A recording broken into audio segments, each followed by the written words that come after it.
UDF-നെ സംബന്ധിച്ചിടത്തോളം വലിയ ആശ്വാസം നൽകുന്ന ഒന്ന് എന്ന് തന്നെ നമുക്ക് പറയാം. കാരണം UDF-ന് ഈ തെരഞ്ഞെടുപ്പിൽ നിലനിൽപ്പിന്റെ പോരാട്ടം ആണ് എന്നത് നമുക്കറിയാവുന്നതാണ്. അങ്ങനെ നിലനിൽപ്പിന്റെ പോരാട്ടത്തിനായി ഇറങ്ങുന്ന UDF വളരെ കൃത്യമായി ഈ ഐക്യനീക്കം അത് ഇടതിന് അനുകൂലമാകും എന്ന് തിരിച്ചറിയുകയും അതിൻ്റെ അപകടം തിരിച്ചറിയുകയും ചെയ്ത ഒരു പശ്ചാത്തലമുണ്ട്. കാരണം ഇരു നേതാക്കളും ഇപ്പോൾ ഇടതുപക്ഷത്തിന് അനുകൂലമാകുന്ന ഒരു നിലപാടാണ് സ്വീകരിച്ചു കൊണ്ടിരുന്നത്.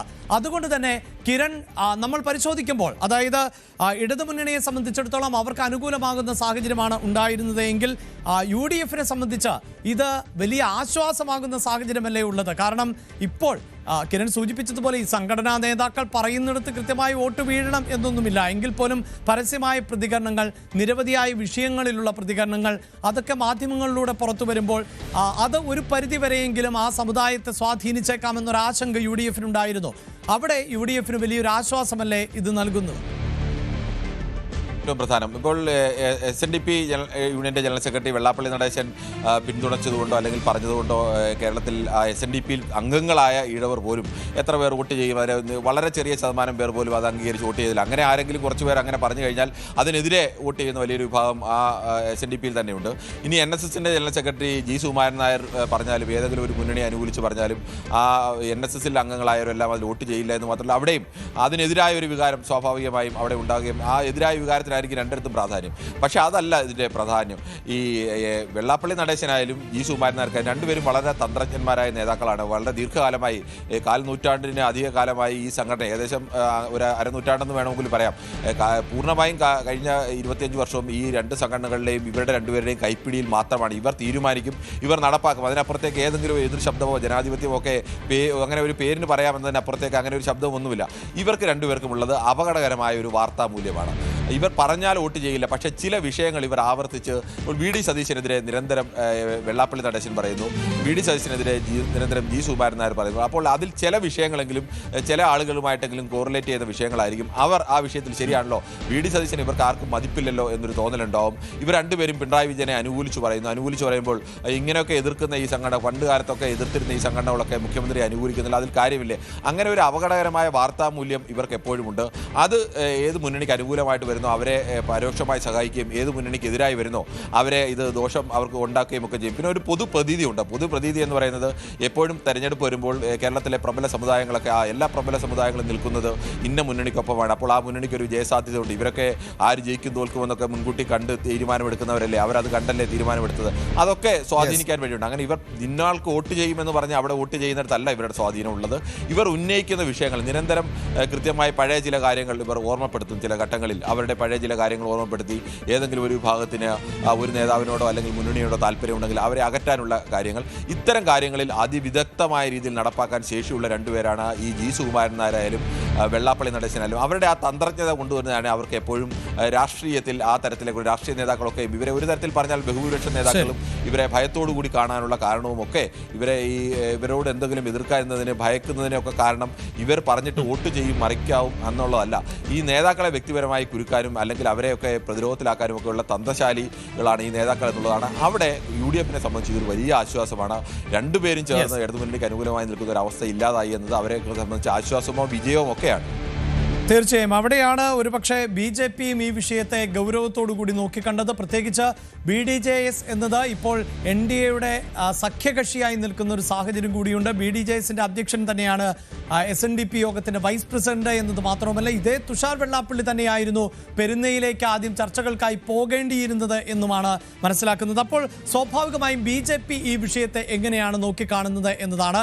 അതിൽ ഹിന്ദു സംഘടനകളുടെ ഒരു ഐക്യമുണ്ടായാൽ അത് തീർച്ചയായും തങ്ങൾക്ക് ഗുണകരമാകും എന്ന ഒരു വിലയിരുത്തൽ തന്നെയായിരുന്നു BJP-ക്ക് ഉണ്ടാകുന്നത്. കാരണം ഹൈന്ദവ വോട്ടുകൾ കേന്ദ്രീകരിച്ചുകൊണ്ട് മാത്രമേ BJP-ക്ക് ഒരു ഭാവിയുള്ളൂ എന്ന് BJP വിലയിരുത്തുന്ന സാഹചര്യം. അതുമാത്രവുമല്ല, BDJS തങ്ങളുടെ സഖ്യകക്ഷിയായി നിലനിൽക്കുന്നു. വെള്ളാപ്പള്ളി നടേശൻ പലപ്പോഴാണ് എങ്കിലും ഈ BDJS ഇടതുമുന്നണിയിലേക്ക് പോകുന്നതായിരിക്കും ഉചിതം എന്ന നിലയിലൊക്കെയുള്ള ചില പരാമർശങ്ങളിലേക്ക് കടന്നിരുന്നു. BDJS BJP സഖ്യത്തിൽ നിന്ന് പുറത്തു വരണം. അവിടെയാണ് പത്മ പുരസ്കാരം അടക്കം ലഭിക്കുമ്പോൾ വെള്ളാപ്പള്ളി നടേശനും കേന്ദ്രത്തിനോട് അല്ലെങ്കിൽ BJP നേതൃത്വം നൽകുന്ന ഒരു സർക്കാരിനോട് വീണ്ടും വലിയൊരു ആക്രമണ ശൈലിയിലേക്ക് പോകാൻ പറ്റാത്ത രാഷ്ട്രീയ സാഹചര്യം കൂടി ഉടലെടുക്കുന്നത്. അങ്ങനെ ഒരു ദീർഘകാലത്തെ കേരളത്തിൽ എങ്കിലും ഇത് കൂടുതൽ അനുകൂലമാവുക എൻ ഡി എക്കായിരിക്കുമെന്ന് എൻ ഡി എ വിലയിരുത്തുന്ന ഒരു സാഹചര്യം ഉണ്ടായിരുന്നല്ലോ. കിരൺ, എൻ ഡി എയെ സംബന്ധിച്ചിടത്തോളം അവരെപ്പോഴും പദ്ധതികൾ ആസൂത്രണം ചെയ്യുന്നത് നാളെ നടക്കാൻ പോകുന്ന ഒരു തെരഞ്ഞെടുപ്പിന് മാത്രം മുന്നിൽ കണ്ടല്ല. ഇപ്പോഴും അവരുടെ ലക്ഷ്യം 2030 എന്നതാണ് എന്ന് നമുക്കറിയാം. അങ്ങനെ 30-ന് ശേഷം കേരളത്തിലൊരു സമ്മർദ്ദ ശക്തിയായി അല്ലെങ്കിൽ ഭരണത്തെ സ്വാധീനിക്കുന്ന ശക്തിയായി മാറുക എന്നതാണ് BJP ലക്ഷ്യം വെക്കുന്നത്. അപ്പോൾ അങ്ങനെ ഒരു സാധ്യത BJP മുന്നിൽ കണ്ടിരുന്നു. ദീർഘമായ വീക്ഷണത്തിൽ സമീപകാല രാഷ്ട്രീയം നോക്കുകയാണെങ്കിൽ ഇവർ രണ്ടുപേരും ഇടതുമുന്നണിയോടൊപ്പം നിൽക്കുന്ന സാഹചര്യമായിരുന്നു SNDPയും NSSും. അത് BJPയും NDAയും ഈ വിഷയത്തെ എങ്ങനെയാണ് നോക്കിക്കാണുന്നത്? അഭിലാഷ് പറഞ്ഞാണ് ഏറ്റവും പ്രധാനം. BJPയെ സംബന്ധിച്ച് BJP തൊട്ടടുത്ത് വരുന്ന തെരഞ്ഞെടുപ്പിൽ എങ്ങനെ ജയിക്കാം എന്ന് കണക്കുകൂട്ടിയല്ല കേരളത്തിൽ പ്രവർത്തിക്കുന്നത്. അവർ ദീർഘകാല ലക്ഷ്യത്തോടു കൂടി പ്രവർത്തിക്കുന്ന ഒരു പാർട്ടിയാണ്. അങ്ങനെയാണ് അവർ തന്ത്രങ്ങളൊക്കെ നടപ്പാക്കുന്നതും. അതിൻ്റെ ഒരു അല്പം ചരിത്രത്തിലേക്ക് കൂടി നമുക്ക് വരേണ്ടതുണ്ട്. കേരളത്തിൽ CPMനെ സംബന്ധിച്ച്, പ്രത്യേകിച്ച് ഇടതു പാർട്ടികളെ സംബന്ധിച്ച് കേരളത്തിൻ്റെ അവരുടെ അടിത്തറ എന്ന് പറയുന്നത് കേരളത്തിലെ ഈഴവ വിഭാഗമായിരുന്നു.